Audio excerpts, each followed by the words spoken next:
Good morning! Thank God it's Friday. Biyernes ho ngayon at 2 ng Desyembre. Kayo ho ba'y handa na? Kayo ho ba'y may coffee sa tabi ninyo? Ngayong umaga ho, Bitag Live in the morning.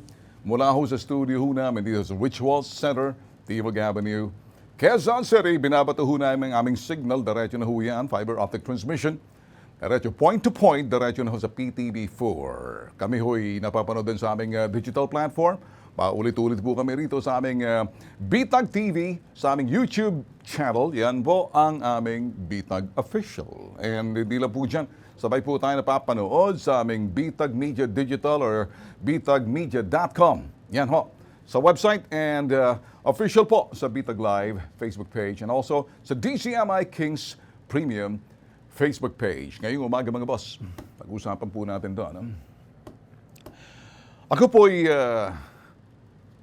naka-center ngayon ang aking atensyon sa ginagawa po ng hakbang ng ating pamahalaan, partikular sa mga badyaw. Sila po yung sinasabing sea gypsies.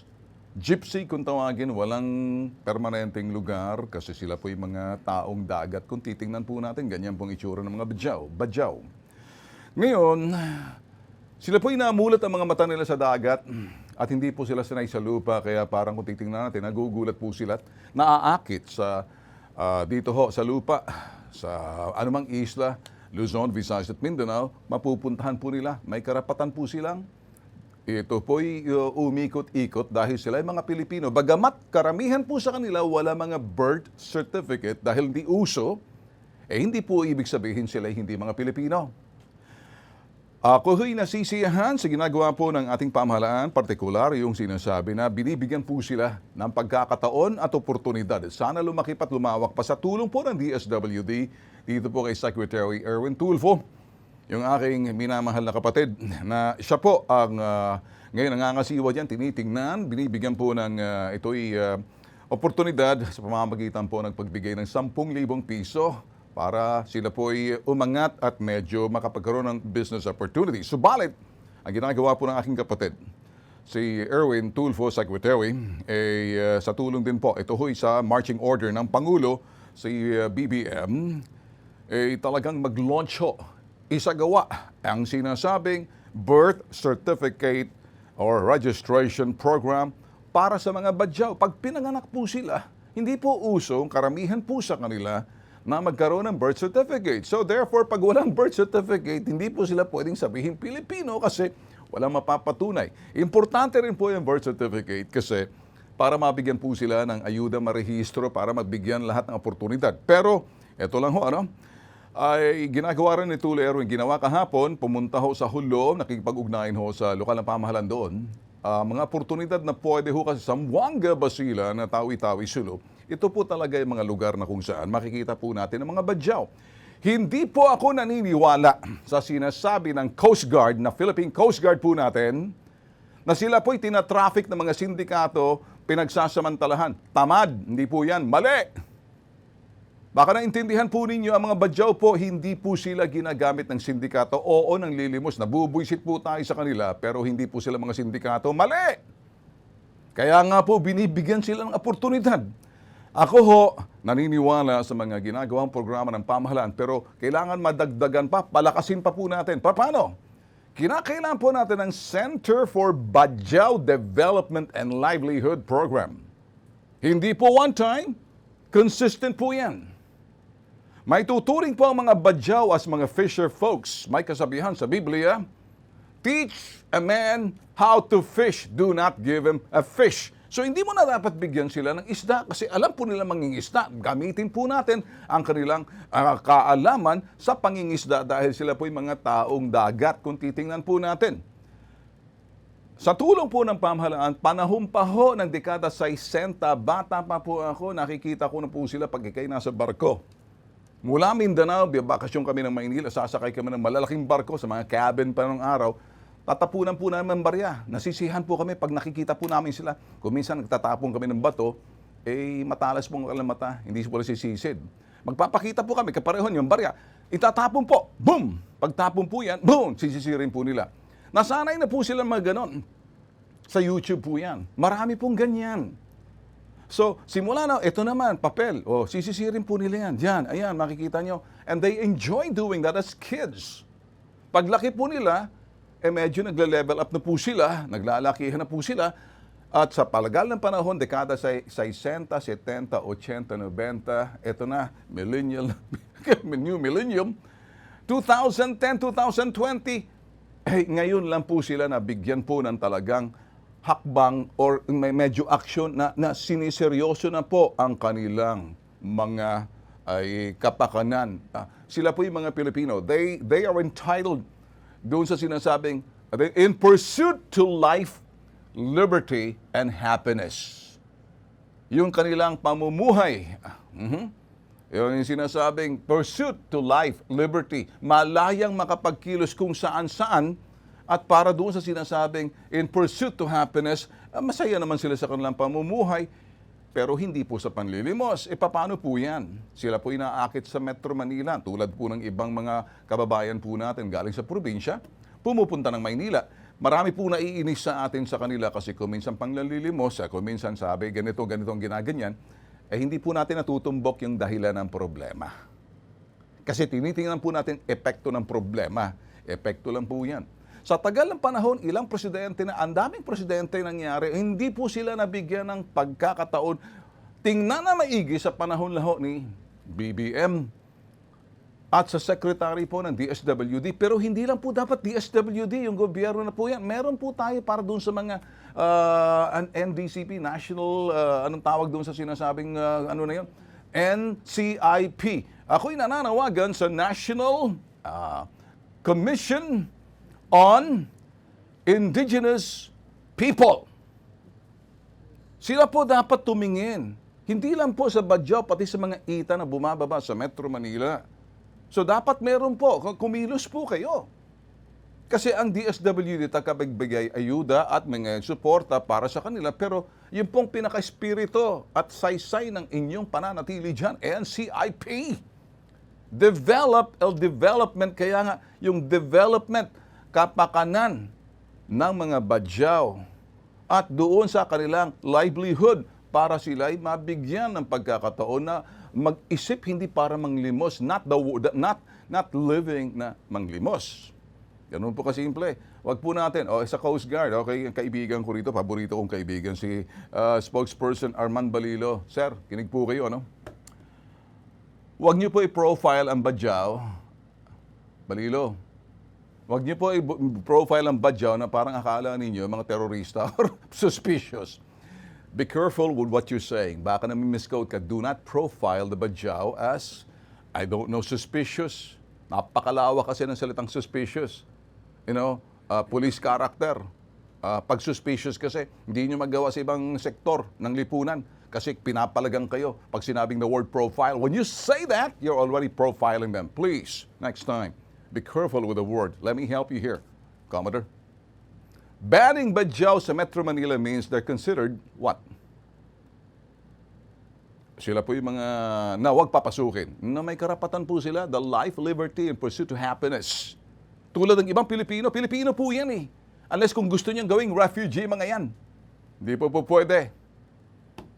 Mag-iingat lang po tayo kasi ang sinasabi ng marching order ni BBM at sa tulong po ng DSWD, Stool Erwin, tutulungan po sila, wag na po kayong pumunta ng Maynila para limos. Ngayon, bibigyan, nakikipag-partner po ang DSWD sa lugar na kanilang pinanggagalingan. Doon, dadalhin sila. Bibigyan sila ng mga siguro magkakaroon ng livelihood program or development para turuan sila paano sila mamuhay ng hindi ng lilimos. Kaya sinasabi rito, ang DSWD mag-establish sila ng mga wet markets. Doon, murang isda, wag sa pagsamantalahan. Doon, ibenta nila. Sama-sama sila, may mga leaders sila. Para ma-monitor, mabigyan ng ayuda rin. So mga ganong sinasabi po natin, Badjao Development and Livelihood Skills Training Centers, sa tulong din po yan, hindi lang po lahat sa DSWD. Anong ginagawa ng NCIP? National Commission on Indigenous People. Gising! Ngayon mga boss, coffee ho muna tayo. Nagpapaliwanag lang, hindi po ako galit. Basta't may kape ako sa gilid ko, sarap ng buhay, no? Oh, yeah. Seriously, panahon ni Pinoy, this is back in 2013. if I'm not mistaken, 2013, 2012, dinocument po namin ang mga badyaw. Sinundan lang po namin, tinignan po namin ang kanilang pamumuhay. Please listen to what the kids are saying based on their stories. 10 years ago pa po ito, 2012 na eh. 2022 na po tayo, magto-2013 at 2023. This was taken 2012 o 2013, produce po ito ng Bitag. Para ma-appreciate nyo kung ano yung mga mensahe sa mga kanta nila, sa mga sinasabi nila, sa kilos at galaw nila. Para doon sa mga taong nanghuhusga, tingnan po natin na maigi, panoorin.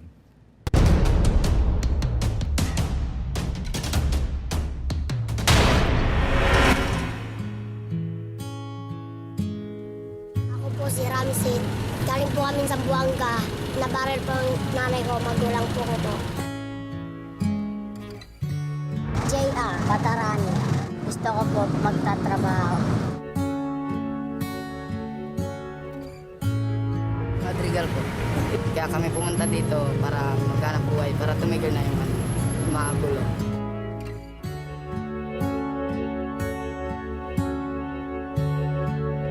Ang mga badyaw, galing po to Mindanao. Kaya kami nandito, ate kuya malapit na ang Pasko.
Ako po si Ramsid. Galing po kami sa Buanga. Pumunta po kami dito para mamasko po dito.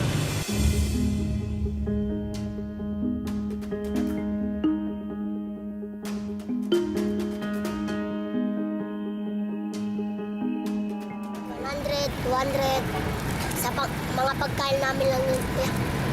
Minsan, ang kape, isang kanan pati isang manok.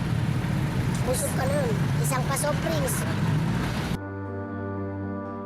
Bawal po sa amin magnanakaw, bawal po mag-solvent, bawal po snatchel, bawal po sa amin yun.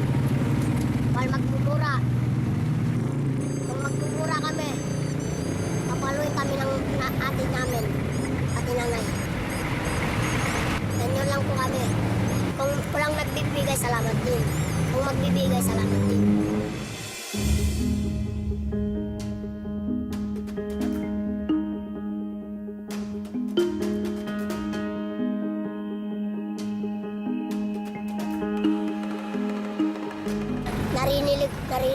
ko sa mga kasama ko. Pag gumanyan-ganyan lang ako. Marunong na ako ate. Sige, tambol ka na dun para may pagkain tayo.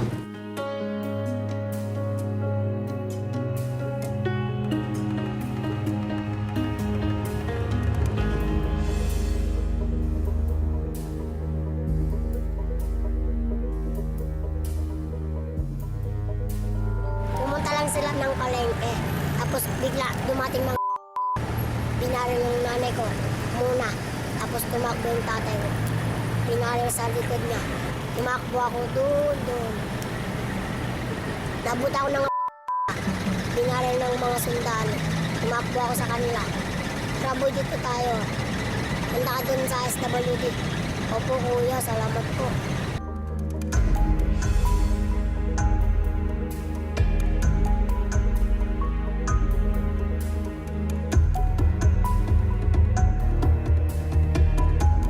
Marami po nagbabaril po doon sila. Mga tausog po. Mga sundalo. Yung mga bay namin lahat sinunog.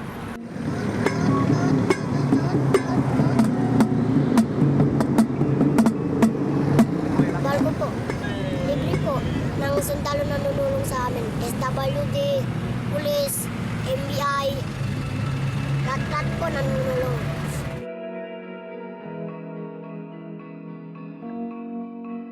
Nampun na po ako mga ibang. Kami po mga badyaw. Badyaw sulong Mindanao.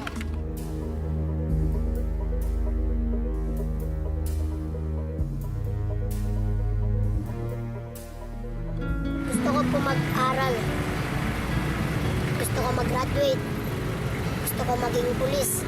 Para manunulong tayo sa mga tao. Kaso walang certificate.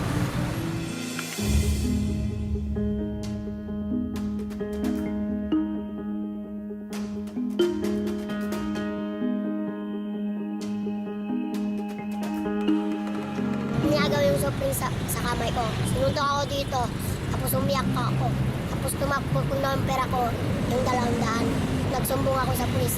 Sabi ko po, sir, kung na ang pera ko, mga snatcher nandoon po. Tumakbo po, tinabot ng mga pulis. Marami kami. Pag meron nang away sa amin, magtulong-tulong kami lahat. Ganyan mga badyo kaya.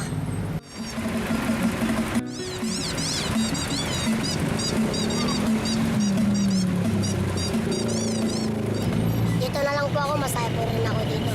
Kung sa Sambuanga, maraming din magkagayra po. Malungkot ako kung nandoon ako. Salamat na po dito ako. Kahit ano-ano na po, kahit damit, o laruan, o pagkain, o kaya bike, o kaya pera, kaya candy-candy na lang, okay na lang po sa akin yun. Pasalamat tayo, bibigyan na nga tayo.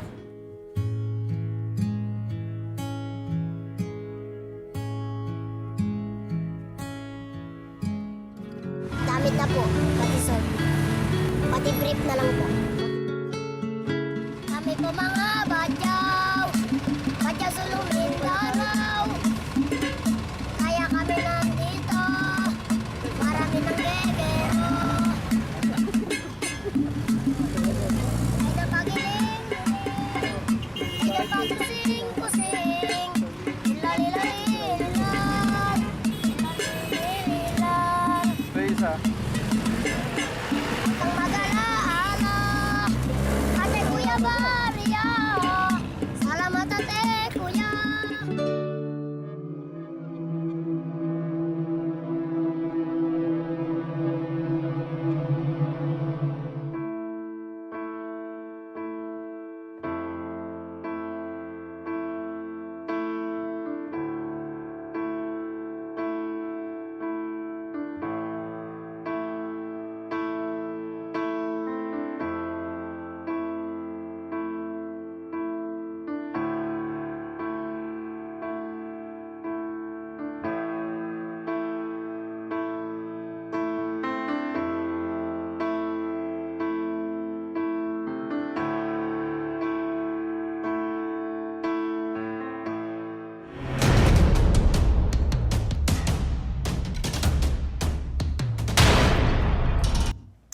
Inuulit po namin, nung produce ho ng bitag to, this was back panahon pa ho ni Pinoy.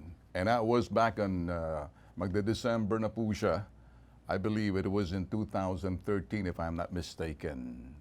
Ngayon, eto na po tayo ngayon. How many years after? 2022. Mabuti po ngayon na bigyan po talaga ng pansin. Nung araw, sinabi naman po ng bata, nakatulong naman talaga doon yung NBI, DSWD, police, doon sa mga abuso sa kanila.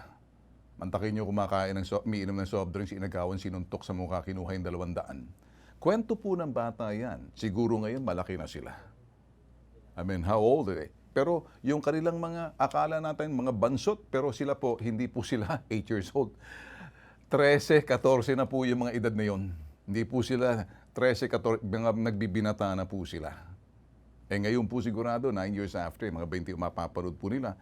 At yung pong istorya, kaya po namin dinokomento, kasi marami po sa atin na bubuisit sa kanila pag nanlimos. Hindi po lahat ng mga badyaw pare-pareho.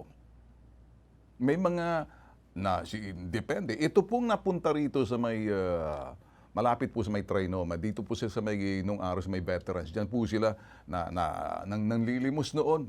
That was in 2013 pa. Wala pong pumapansin sa kanila. Malaya po sila. Kuminsan sila po tinatawag nating invisible people. Hindi natin nakikita. Dire-diretso ang tingin natin. Wala tayong pinapansin. Eh siguro magpapapansin kaya minsan kung kinakalabit ka, humihingi siya, nabubuisit ka naman dahil ang tinitingnan po natin habang nabubuisit po tayo, hindi natin nakikita ang dahilan ng problema. Kwento po kanina ng mga bata, sila po ay galing po doon, napatay ang kanilang magulang, kwento po nila, tumakbo sila sa mga sundalo, hiyagip sila ng mga sundalo, ng bakbakan doon, tapos dinala sila sa DSWD, tinulungan naman sila. Sa namang kadahilan ng pumunta ng Maynila, para naaakit po sila sa Maynila. Wala pong pinagkaiba sa mga Pilipinong, hindi naman sila mga indigenous people, mga anak ng magsasaka kahit sino. Gusto mong makakuha ng oportunidad sa Maynila at magtrabaho, kaya dumadami tayo sa Metro Manila. Bakit natin sinisisi sa mga yan? Siguro dahil wala silang alam at kundi manlimos lamang. Eh tutulungan po natin sila na hindi lang po mabubuhay sa panlilimos doon sa kanilang larangan.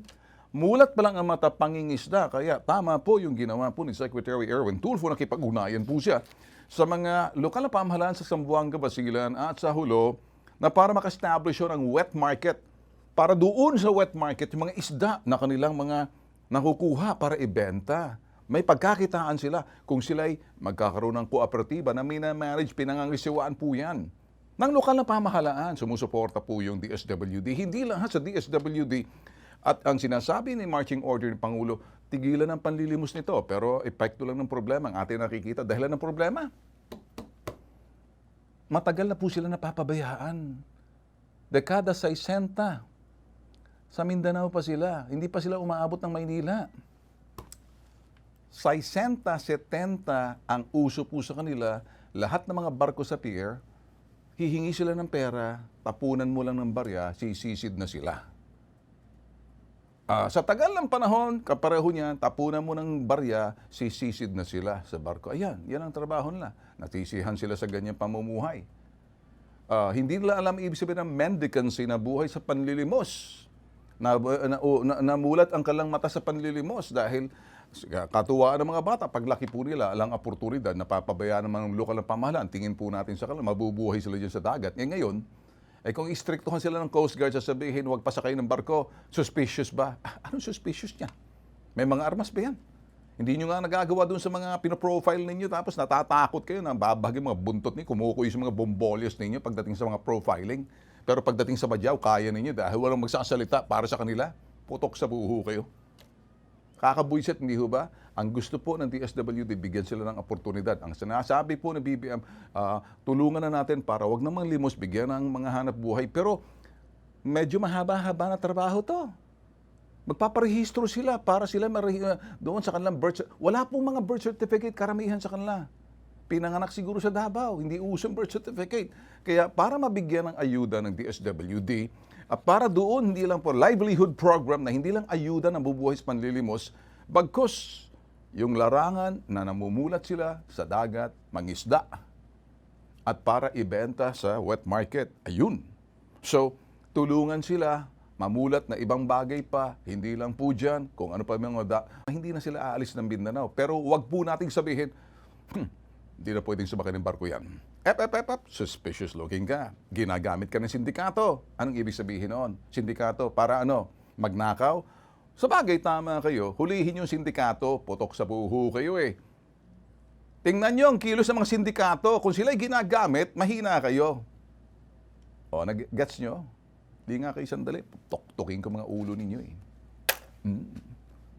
Easy. Coffee. Kasama po rito sa ating programa po ay public service na napapanood nyo sa TV. Pero kami po ay, by the way, napapanood sa aming ito ay digital streaming muna sa morning po sa aming YouTube channel, which is Bitag TV. And that's YouTube channel po namin yung Bitag Official. So, pwede po kaming sundan sa mga ito ho'y digital streaming ng aming public service from 10 in the morning live until 12 noon. Ngayon, isa po dito sa mga ginagawa po na, pinakikita po natin yung mga update na. Napalabas na po ito sa aming digital streaming. Kung sakaling hindi nyo napanood, the full episode, pwede po bisitahin ang aming YouTube TV. That po yung aming Bitag TV on YouTube, sa channel po namin, sa public service. Ito pong rider sa Palawan na nag-viral. Kung inyo matatandaan, lumapit po sa atin, etong sino ba tong victim dito? Si Henry. Siya po yung lumapit po sa atin at gawa nga po nung pinagsabihan po siya at sinabi po ng nagrareklamo, ayan, na siya ay scammer. So ngayon, nag-viral po yan. At ineri po natin itong dalawa na to Monday. The same day ng Monday, pinag-ayos po natin. Pumayag po sila at sinabi po nitong si Mang Rogelio na ayaw niyang tawagin siya Mang Rogelio kasi gusto niya Sir Rogelio na mag-ayos sila, humingi siya ng paumanhin. Apology doon sa rider sa kanyang sinabi, malupit nga raw, bugso ng kanyang damdamin. Meron po kaming video niyan. Kaya ikaw, Mang Rogelio, hindi Sir, kinig ka. Huwag kang atras abante. Abalita ko, may kapatid ka raw sa NBI kung totoo man to. Ang hindi ko gusto, nagkipag-ayos ka sa programang ito. Humingi ka ng sorry doon kay kay Henry at sinabi mo, mas maganda na bugso ng damdamin ko, nagalit lang ako, patawarin mo ako, so pinatawad ka. At sabi mo, mas maganda kung makita ito, baka mag-trending, nagyakapan kayo. Ano itong kaplastikan mo? Totoo ba? O ngayon, update po ito. Kaya ako nagsasalita, nakatanggap po ng sabpina ang JNT rider na si Henry Makahilos. Ayan, sabpina po yan sa NBI sa Puerto Princesa. Ayan po. Pinadala po ni Henry dito kasi yung naghingi ng paumanhin sa yun hong masasakit na salita. Ngayon, itong sabpina ay para daw sagutin ang reklamo ni Rogelio Gaspila, aka Sir Rogelio. Ayaw niya ng Mr. Rogelio. Nagalit pa siya dahil hindi raw maganda ang kuha sa kanya sa video dahil di raw kanyang mukha. Okay? Kung ganun, sorry na lang. Kahawig mo pala si Piolo Pascual. Ngayon, nagalit siya nang kumatok daw ang sinasabi niya. Kasi tanghali, busog siya na to, nagsisiesta siya, dumating si Mang Rogelio, si Mang Henry, at kumatok para dalhin yung sabi niya, okay na sana kahit ako'y, kumbaga, yun sa nangyaring perwisyo. Nagbiro pa nga ako, lokohin mo na ang lasing, wag ang bagong gising, natawa pa siya roon. Ngayon, ang sinasabi ng mga taga-NBI, at sa NBI ngayon, pinasasagot itong si Henry laban dito daw sa parang Cyber Libel Republic Act 10175 Cyber Prevention Act of 2020 Section 4 Cyber Libel. Yun pong mismo nag-akusa. O ngayon kakausapin natin si Henry. Tinatawagan natin ngayon si Henry. At ito ho'y nagpadala sa atin si Henry. Kayo dyan sa Puerto Princesa, kung gising po kayo dyan sa Public Attorney's Office, abay tulungan niyo po siguro to ang tao rito. At yung siya po ngayon, parang lumalabas na pinadalhan ng sabpina ng NBI sa amin pong pagkaalam at ay kumbaga all ends well. So wala na po. Bakit ganito ang nangyari? Parang yung sa NBI. Siguro kayo magagaling dyan sa NBI, sa Puerto Princesa. Kung magpapadala kayo ng subpoena, bakit hindi lang kayo pumunta sa bahay nitong si Henry at doon interviewin nyo? Kasi kung nagrereklamo, hindi maganda kasi I don't know kung totoo to. Sabi naman sa amin na parang lumalabas daw may kapatid na NBI, may kapag-anak na NBI, itong nagrereklamong si Rogelio. I don't know what it's true. Kaya nakasenter focus natin sa NBI. Ngayon, para sa akin, gusto natin makausap si Mang Henry sa telepono at gusto natin sabihin, Mang Henry, magandang umaga sa iyo. Yes po sir, magandang umaga din po. Okay, salamat na pinadala mo sa amin yung subpoena ng NBI. Akala ko okay na kayo akala ko nagkita na kayo dahil nakapag-ayos namin kayo, pareho kayo. Sabi ni Mang Rogelio, magyayakapan kayo para mag-trending. Nung Lunes, nag-ayos na kayo, humingi siya ng paumanhin sa iyo. Sa nangyaring pag-iinsulto niya sa iyo, ano ba nangyari dito? Bakit biglang binigyan ka ng subpoena? Nagulat nga po ako sir nung pagdating ko kagabi sa warehouse. May sinalubong kaagad ako nung bisor na may nagpunta daw doon, NBI. At meron daw subpoena. Kaya para akong nabigla. Sabi ko, bakit ganun? Kaya ang usapan namin, malinaw, okay na. Okay. Kasi yun na nga pa. Bigla akong nanlumo doon sa ginawa niya na ano.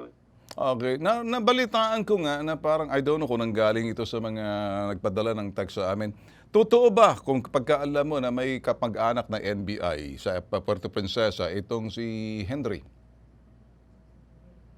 Si Engineer, sir? Si Engineer Henry. Ito si Engineer. Si Sir Henry. Ayaw niya ng Mang Henry. Si Rogelio. Mang Rogelio. Yes, sir. Yun po ang pagkabanggit niya sa akin, sir. Meron daw po siyang kapatid na NBI. Sabi po niya sa akin. Okay, sige, ganito. Okay, sige. Okay. So, tanda ako dahil meron kaming video noon na pinag-ayos ko kayo. Sabi niya, in the spirit of Christmas, sorry na. Naghingi siya ng sorry sa iyo, hindi ba? Yes po, sir. Bakit siya humingi ng sorry sa iyo? Gusto ko maintindihan kasi siya humingi ng sorry sa iyo sa ere. Ano daw ang bakit siya humingi ng sorry sa iyo? Hindi naman namin sinabing mag-sorry siya. Sir, siguro yung sinabi niya, di ba, sir, na doon sa tawag niya sa akin na scammer. Yung pagkakaintindi ko, yung sinabi niya, kasabot ako ng scammer. Kaya gano'n Kaya humingi ng sorry. Ngayon nga po, sir, tumatawag siya. Ganito na lang, kung tawagan nga si Rogelio. Okay, ganito na lang ang gagawin natin kung tumatawag siya sa iyo.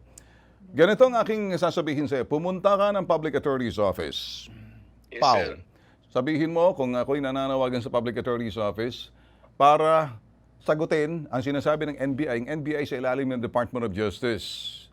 Ang Public Attorney's Office, sa ilalim din ng Department of Justice yan, para tulungan ka. Hindi po pwede itong nag-ayos na atrasabante pagkatapos biglang, hindi pala matinong kausap to. Siya na nga humingi ng paumanhin. Siya pa nagsasabi, mas maganda para mag-trending pa to, magyakapan kayo sa social media. Hindi ba? Sinabi niyan. Nandyan pa sa tape namin.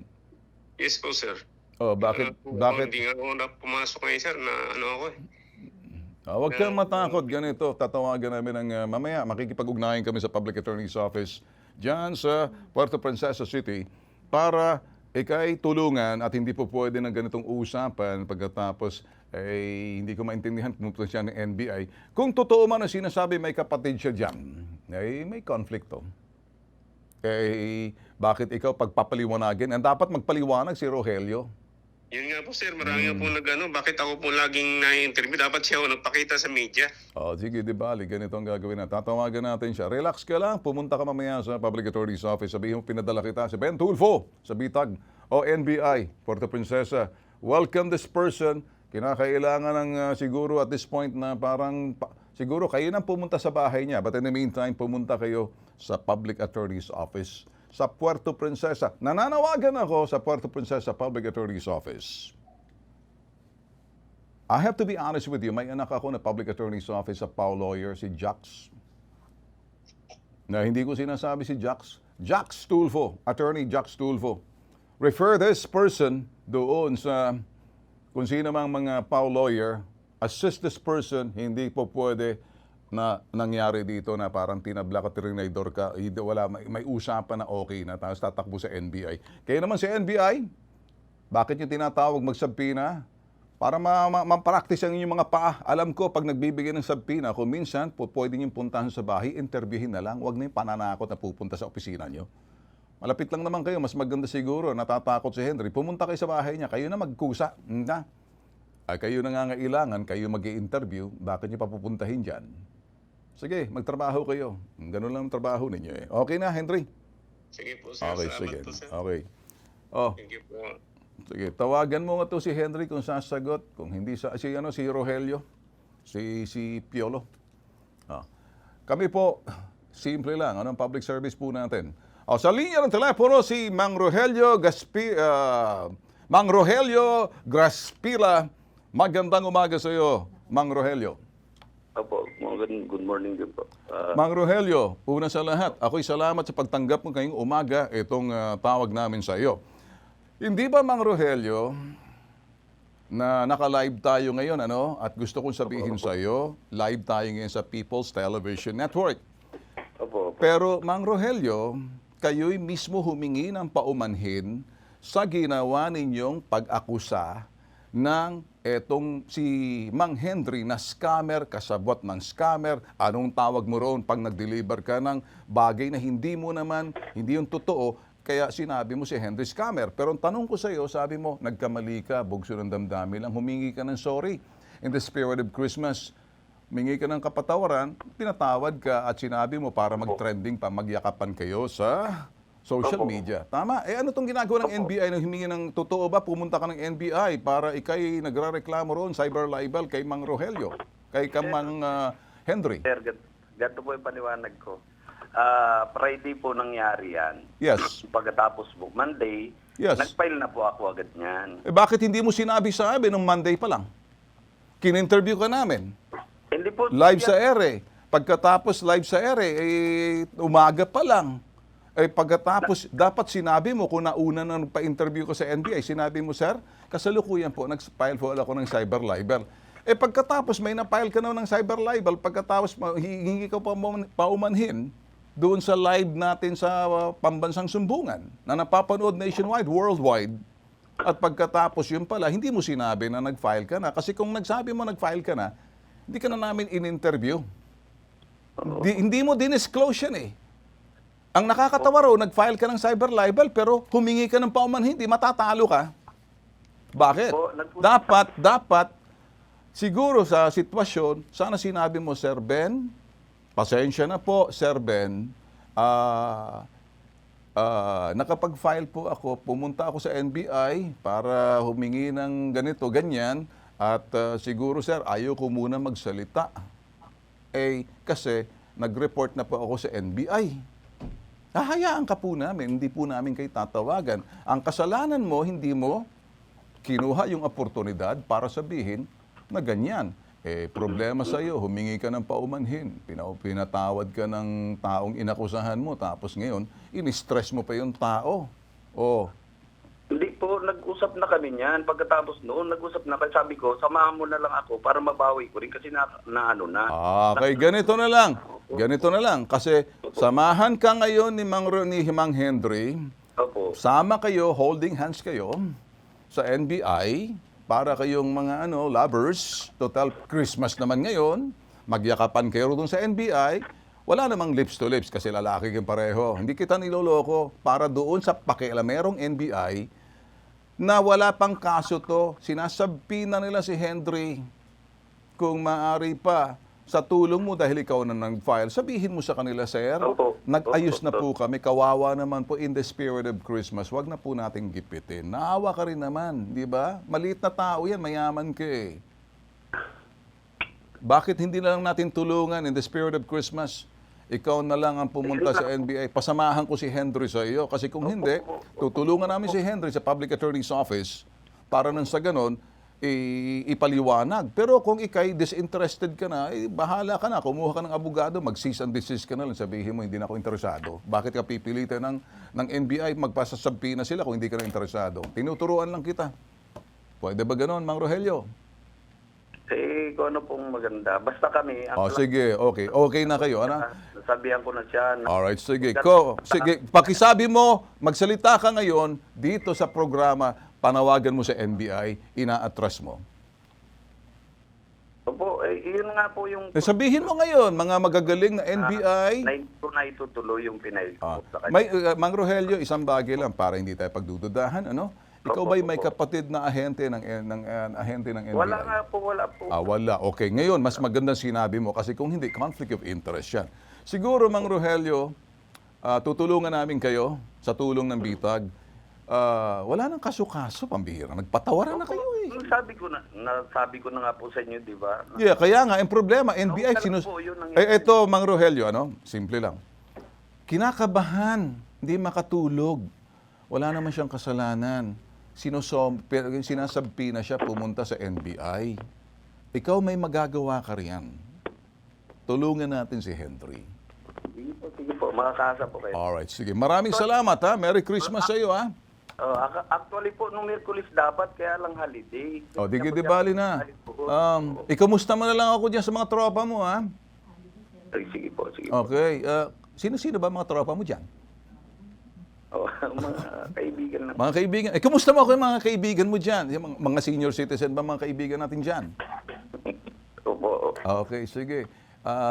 Kayo ba'y mga member ng Office of the Senior Citizens Affairs, OSCA? Hindi pa po. Hindi pa. Kulang pa po ako. Hindi ka pa. Alam ko naman, sa tindig mo at kisig niyan, talagang nakikita ko ang pagkamacho mo niya. Ikaw ba'y militar dati? Hindi rin po. Parang mukha ka kasing major or colonel eh. Tingin ko, yan ang profile mo. May pagka-artistahin ang dating, sir. Pero ganun pa man, sir. Ako'y nagpapasalamat sa iyo, sir. Ikaw na rin mismo tutulong. Maraming salamat po sa tulong ninyo. Ha? Sige po. Alang-alang po sa Pasko. Ha? Opo. Okay, good luck po. Mabuhay po kayo, sir. Opo. Ay, salamat.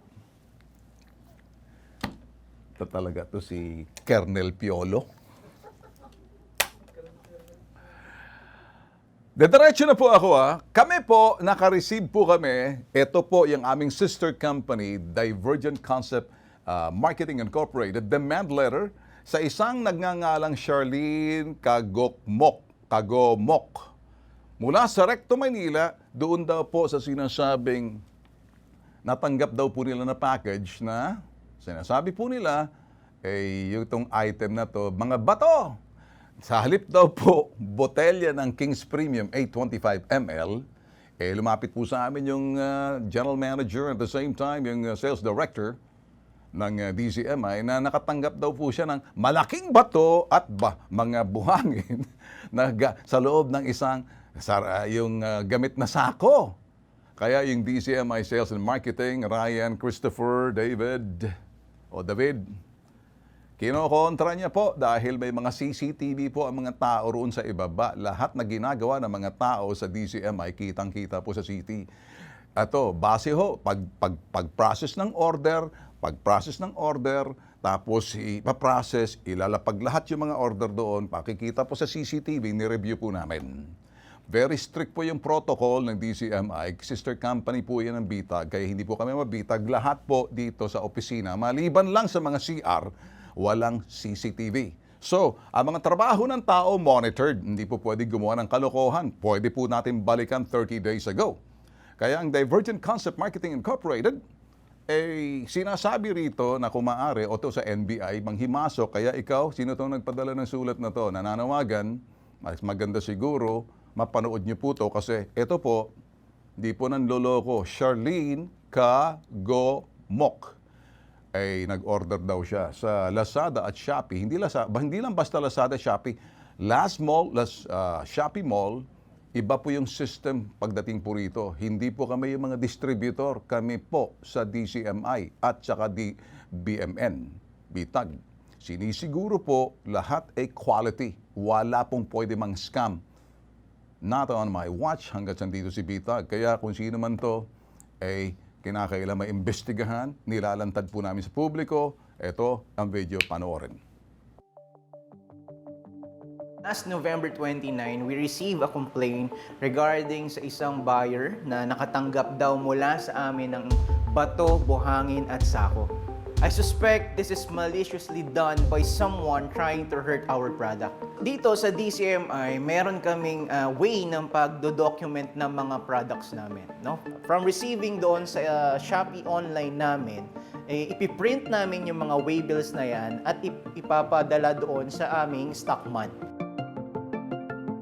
Unang-una ginagawa niya is to check the product, kung meron bang leak, kung may damage ba yung product na yun, i-check na yun. And then after nun ay lalagyan niya na yun ng air column bubble wrap. No, para pag tinamaan siya, hindi siya mababasag kaagad. And then supported by another bubble wrap. And then ilalagay siya doon sa loob ng box. And then hindi doon natatapos yun. Tatlong layers pa ulit ng bubble wrap and then a black film para hindi nakikita kung ano yung nandoon sa loob ng product.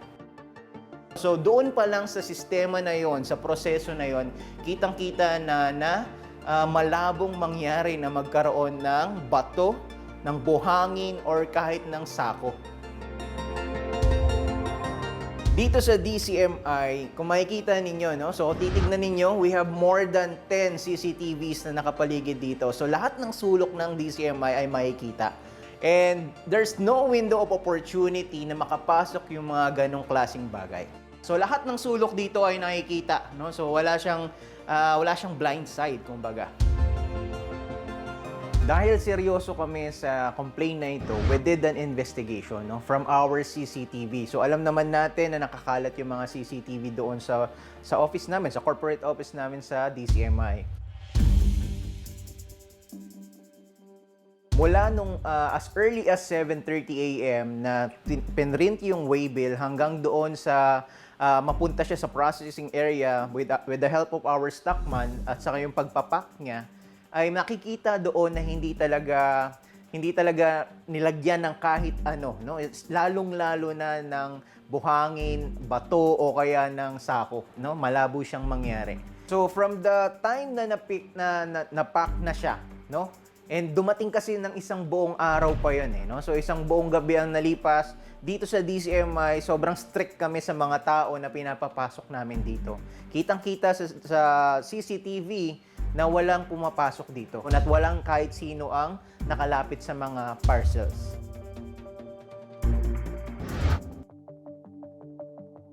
We in DCMI, sobrang binavalue namin ng professionalism, integrity, at saka yung quality ng aming mga products. Since we are a sister company of Bitag Media Unlimited Incorporated, sobrang stricto kami pagdating sa protocol na yan. So this is a clear message from DCMI, no, na we're not gonna stop hanggat hindi namin nakikita or nalalaman or nahuhuli yung tao na gumawa nito. Lalo na kung ang nakasalalay dito is the brand, the DCMI, also King's Premium product. We are now calling the attention of NBI and DTI, no, para mahuli itong culprit na to. Kung nananawagan po si Ryan, siya po ang ibang korporasyon po yan, sister company po namin. Maging honest po kami sa inyo. Si Ryan David. Siya po ang sales director pagdating sa mga client affairs, sa mga malalaking hindi po ang DCMI kasi, we are not a networking, we are not, ito yung sinasabing mga direct selling, korporasyon ho kami. Particular, sister company po namin.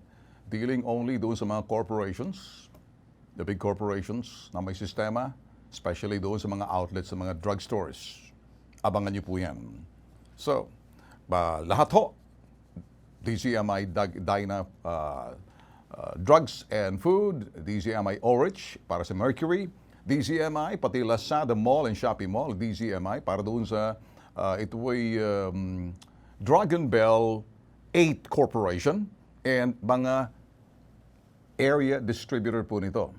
What we're saying, mananawagan kami rito sa kay Charlene Kagomok na nagpadala Yung address mo, lahat, we will investigate from recto ka. Lumutang ka sa iyong reklamo. Kapag hindi, kami pupunta sa iyo. Sisiguraduhin namin magkakaroon ng top-to-bottom investigation para hulihin kung sinong nasa likod nitong potok sa buhong paggagawa nito na akala ninyo makakalusot kayo. Hindi po sistema yan, nilagyan pa ng DCMI. Kita nyo? Paano mangyayari yan? Doon pa lang sa wrapping na yan, nasaan yung black box? Nasaan yung sinasabing wala akong nakikita ang plastic. So, Charlene Kagomok, we have your address. We will go to you. We will start the investigation and even bring in the NBI tsaka DTI para makita. Even dito sa company natin, hindi po pwedeng isabutahe yan, particular sa mga Shopee Mall at tsaka Lazada Mall. Doon ka nag-order, lahat na CCTV. Nung araw, nakita namin ang pangalan mo, Charlene. Isa ka doon sa mga 31, sa mga 31 na mga nag-order. At makikita namin lahat, mahaba-haba yung CCTV. Walang hinawakang bato roon. So, kung saan man yan sinasabi mo ngayon, dahil ikay gumawa, magpakita ka sa amin, or kami ang pupunta sa iyo, kasi kung hindi, kung sino man mga kachokaran, kung sino nasa likod nito, hindi po pwede mangyari. Lalo-lalo na malalabas na ngayon sa mga malalaking drugstores kung sinasabutahe ang DCMI. Yung iba gumagamit ng pangalan ng DCMI, be careful, be careful. Ida-down namin kayo. Pupuntahan namin locations ninyo. Wala kaming ibang, ang DCMI is a corporation na hindi namin pinagagamit. Kapag hindi, kahit saang lugar kayo, Pangasinan, Iloilo, Dumaguete, kahit sasabihin natin kung sino man yung mga kalabang ko sa Zamboanga, pupuntahan namin kayo. Hindi kami nagbibiro. Mahirap kalabanin ang bitag pag may nanloloko. Pinoprotektahan ng bitag ang kapakanan ng publiko. Hindi sistema ng bitag manloko. Kami ang mga berdugo, tagatugis ng mga loko-loko, siraulo. Kaya kapag nakita niyo po ito, next time, sa mga kilalang drugstores, sa mga doon, sa mga buying stations, tulad ng, ito ho yung sinasabi na, buying stations po ng Dragon Bell 8 Corporation, buying stations, sasabihin po natin na mga specific mga wholesalers at saka sa mga drugstores na kilala or sa Lazada at Shopee Mall na talagang makakasiguro po kayo. Hindi po kami nagbubukas ng pinto para may kakatok. Pabili po, korporasyon po, ang DCMI. Ngayon, para doon sa iba, warning huwag niyong susubukan, hindi ang bitag. Pag trinabaho kayo, baka maiput kayo sa mga lawlaw na karsunsilyo. Kasi trabaho namin mambitag doon sa mga loko-loko, kapakanan ng publiko. Lagi, sinisiguro namin, walang pwedeng manloko, manlamang. Dahil hindi namin trabaho yon. Katuwang kami ng mga otoridad pagdating doon sa sinasabing pagsiwata ng kalokohan. So, pag si Ben Tulfo nagsalita, di po kami nagbibiro. Kaya hindi po ako endorser ng anumang produkto. Advocate po ako. Anong ibig sabihin ng advocate? Advocacy ako po, magsabi ng totoo. Giyera, deklarasyon ng giyera sa mga loko-loko, siraulo, manloloko. Kaya pag nakita niyo po ito, nakikita niyo po si Ben Tulfo. Ganun lang po kasimple. End of story. See you next week. Mamaya, 10 o'clock to 12, yung aming digital streaming po ng aming pambansang sumbungan. #Ipabitag mo. See you. Adios.